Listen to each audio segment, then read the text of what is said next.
Salut à tous, on se retrouve pour un unboxing d'un nouveau KS qui vient d'arriver, Solar 175. Donc c'est un jeu, le pitch du jeu c'est que 175 ans après une grosse guerre dans le système solaire, les rênes du système solaire sont confiés à une grosse organisation, un gouvernement un peu corrompu, et du coup il y a de la place pour tout le monde pour se faire de l'argent, récupérer des ressources, et le jeu vous propose de partir en chasse de ces ressources. C'est un jeu de type Legacy avec pas mal de mécaniques différentes dedans, donc des mécaniques qu'on connaît dans d'autres jeux, comme du placement d'ouvriers, du backbuilding et le contrôle de zone. Donc je vous propose de découvrir ce que contient cette boîte. Il n'y a qu'une seule boîte, il n'y a pas 15 000 boîtes. C'est un jeu Legacy, on a une recharge, j'ai pris une recharge en plus pour pouvoir faire un reset du jeu si besoin. Et on va découvrir tout de suite ce qu'il y a dans la boîte.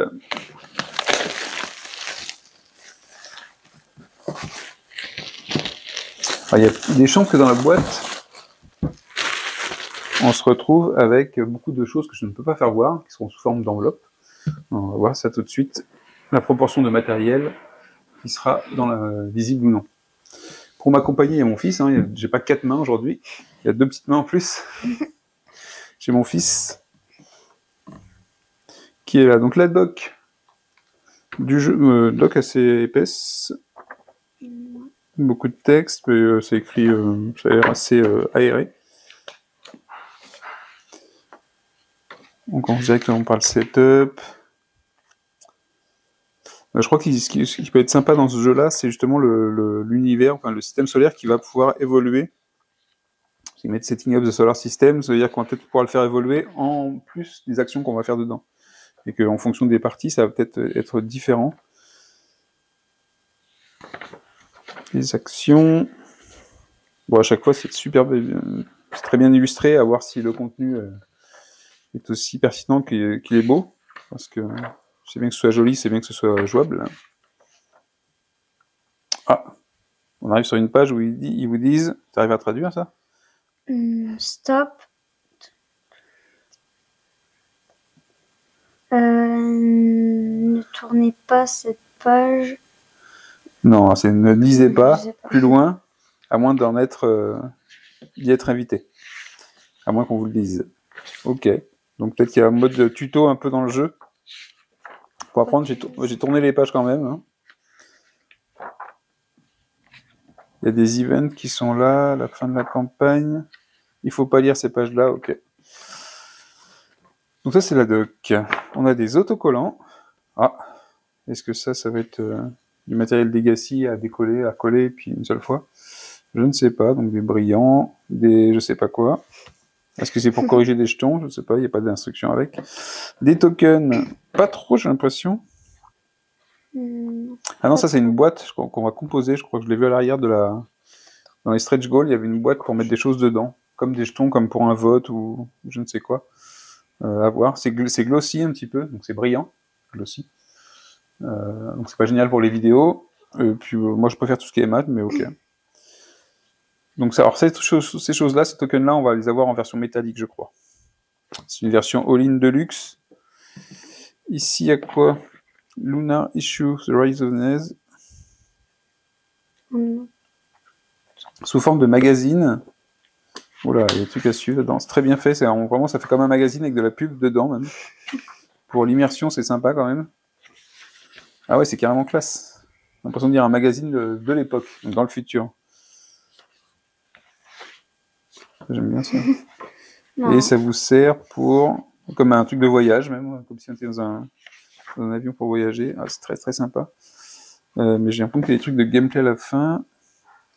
Donc ici, vous voyez, au niveau de l'histoire, j'ai l'impression qu'il y a quand même toute une histoire avec les élections des différentes années. Qui est la corporation la plus influente, donc entre les joueurs.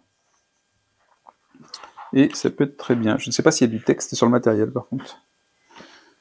Donc on verra si on peut y jouer tous les deux. C'est du compétitif, j'imagine. Des plateaux joueurs. Donc plateaux joueurs double épaisseur, en espérant qu'ils ne se tordent pas, mais ils sont très chouettes. Et puis ils sont tous une faction différente, avec le dessin derrière. Assez style Blade Runner. Très inspiré Blade Runner. Sur celui-là en tout cas. Sur celui-là aussi.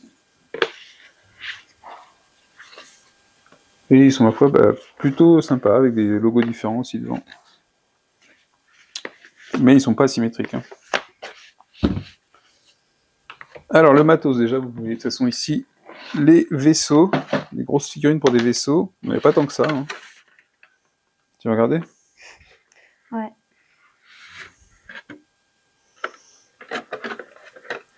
Ah, par contre, après c'est un euro, je pense que c'est une sorte d'euro trash malgré tout, ou de jeu à l'euro. Mais les figurines sont, les vaisseaux sont super détaillés quand même. Alors c'est tous les mêmes, hein. Tous les mêmes vaisseaux avec des couleurs différentes. Sauf ceux-là. Mais après il y a d'autres vaisseaux en plus. On est un peu fragile, non? Plastique un peu. Ceux-là ils sont en plastique mou.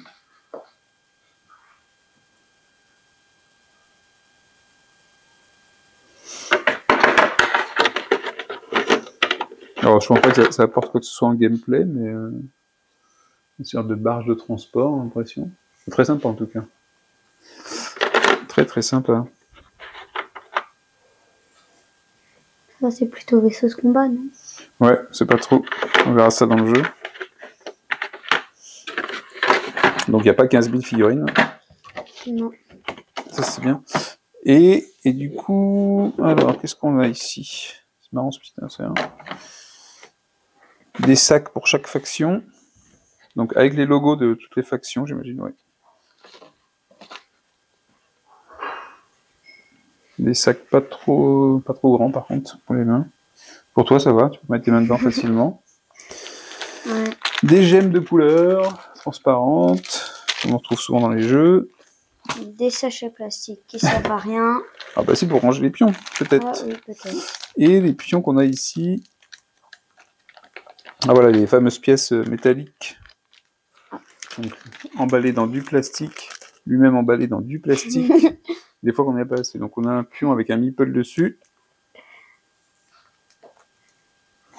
On en a un autre avec, je sais pas, c'est la fédération, puis un autre. Et enfin celui-ci. Donc ça vient remplacer les pions qu'on avait sur le plateau, qui était ceux-là, je pense. Ouais, il n'y en a pas d'aussi gros comme ça, par contre. Hein. Ok.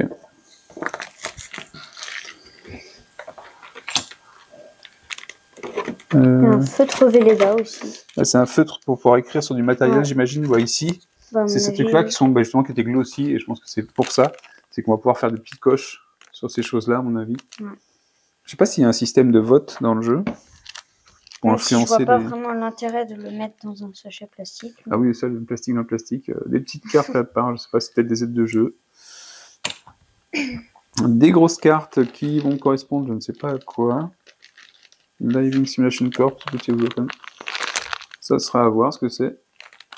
À quoi ça sert? Des jetons. Alors, on a plein de jetons. Du plastique emballé dans du plastique et du plastique. On a des petits jetons en bois, donc différents anneaux de couleurs. Alors, je sais pas s'il y en a un par faction. Peut-être. Ouais, c'est possible, il y a 4 sacs, 4 couleurs. 2, 3, Si 4, c'est ça, regarde les sacs. Ouais, c'est ça. Jaune. Ouais, donc c'est pour chaque faction, on aura son petit bag avec ses petits anneaux, peut-être pour montrer le contrôle qu'on a. Ça, c'est des tokens en bois. Ça, c'est Qui sûrement je dégâts. je ne sais pas quoi. Bon, je sais pas. Dégâts et... C'est du contrôle, donc c'est pour contrôler des indications de position. Ah oui, on n'avait pas vu cela. La boîte est pas trop grosse, contient pas trop de trucs, c'est pas mal. C'est-à-dire qu'il y a un système de jeu plus que du matériel. Et tous les tokens sont en bois. La version de luxe, c'est tous les tokens en bois imprimés. Donc il n'y a rien à dépuncher, quasiment, par la première planche qu'on a vue. Ça, c'est quoi, cela? Des sortes d'étoiles. Ah ouais. Non, on dirait des ailes, non? donc ça, c'est bien, c'est que... Ouais. Et du coup, ils ont mis des sacs, des ailes ou des feuilles, non? Ou je sais pas. Ah oui, bon, peut-être voilà. des feuilles. Petite raison. Et ici, c'est quoi? Ça ressemble à deux mains qui se serrent, donc c'est des choses de diplomatie, des accords. Et ensuite, on n'a que des boîtes. Donc ça veut dire qu'ici, toutes les boîtes, on ne peut pas ouvrir. Ah, attendez, j'ai encore un petit... Oh là là là là. De l'or ou je ne sais quoi. Des petits lingots. Des petits lingots d'or. Ils sont en métal, hein, sinon ils sont plus lourds. Ah oui. Donc ici, ce sont les enveloppes qu'on ne peut pas ouvrir. Je ne sais pas ce qu'il y a dedans. Ouais, il y en a pas mal. Hein. Il y a une vingtaine d'enveloppes. Et de la même manière, alors peut-être qu'il y aura des vaisseaux dedans, on a des boîtes qu'on ne peut pas ouvrir tout de suite. Il y a des choses dedans, peut-être des pions ou autre. Et qu'on ne peut pas ouvrir avant de nous dire qu'il faut l'ouvrir. Donc on a box 2, 3, 4. On a 4 box. Et du coup, on a fait le tour du propriétaire un petit peu.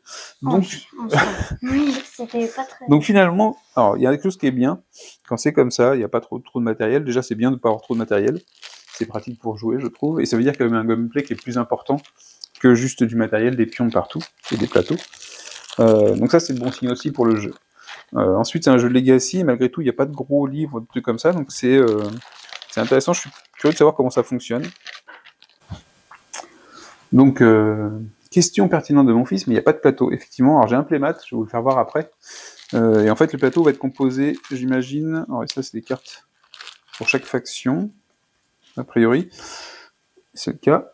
Et vous avez en fait le plateau de jeu qui sera composé comme ça. Alors, je ne sais pas si c'est quand on est sur les planètes ou par des zones d'influence. Moi, je ne sais pas trop, en fait. Comment ça va être fait. Comment ça va être monté. On a différents hubs, il y a des numéros dessus, alors peut-être qu'il y a des parties un peu narratives ou d'histoire. En tout cas, c'est très chouette, hein. T'as vu les couleurs? T'as vu le dessin? Le style graphique est vraiment super sympa. Je me rends compte de quelque chose. C'est quoi? Parce que les pions qui sont là, ils sont aussi sur les... Bah, c'est pour les mettre dessus, je pense. Pour les emplacements des plateaux. Ouais. Et donc, c'est ces choses-là qui vont composer peut-être votre plateau de jeu ou votre...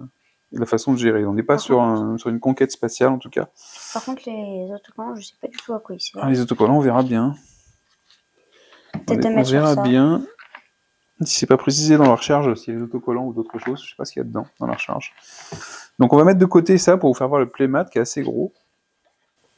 Après avoir lutté sans relâche contre le type du playmat, on réussit à sortir le playmat qui est bien protégé pour le coup. Et maintenant j'ai le truc en plastique qui va me déranger. Attends, c'est collé. Voilà.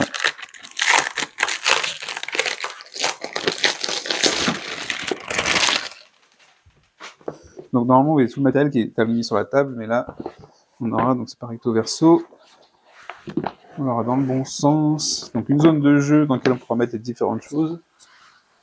Voilà, vous voyez à peu près le playmat, donc c'est vraiment playmat pour jouer au jeu. Alors, il y a différentes zones.